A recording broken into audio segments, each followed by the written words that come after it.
जी अस्सलाम वालेकुम वरहमतुल्लाहि वबरकातुहू। जनाब अज माशाल्लाह दोस्तों की फरमैश वास्ते जनाब दुंदा पठोरा लिया ने और ब्रीडर क्वालिटी वाला माशाल्लाह पठोरा ने और चंगी झालर चे तोता फेस चे और कन्ना दे लापर भी चेक कर सकते भी चंगे लंबे कन लंबी वेल चे और दोम बिल्कुल तीर वाली कर सीधी हर पॉइंट लो माशाल्लाह ज़बरदस्त और खूबसूरत माशाल्लाह पठोरा ही ने। तो लो बिरा फेस ब्यूटी चेक करो कमाल दी झालर वेखो जो वच्छां दी होंदी है ते मूँह दो दांत दी ने और फोटवे नलां दे विच ये जनाब बड़ा मुश्किल है बकरे मिलते हैं फोटवे नलां दे विच जेड़ी बकरी नूं क्रॉस करसी चंगे दुध वाली बकरी बनसी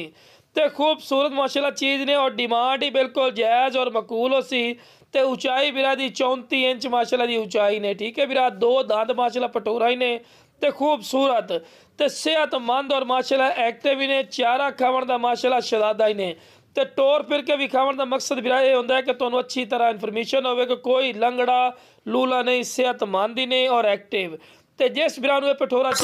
स्क्रीन पर नंबर चल रही है इस ते राबता कर लवे इंशाल्लाह तुहाडे राबते की कदर हो सी और बिल्कुल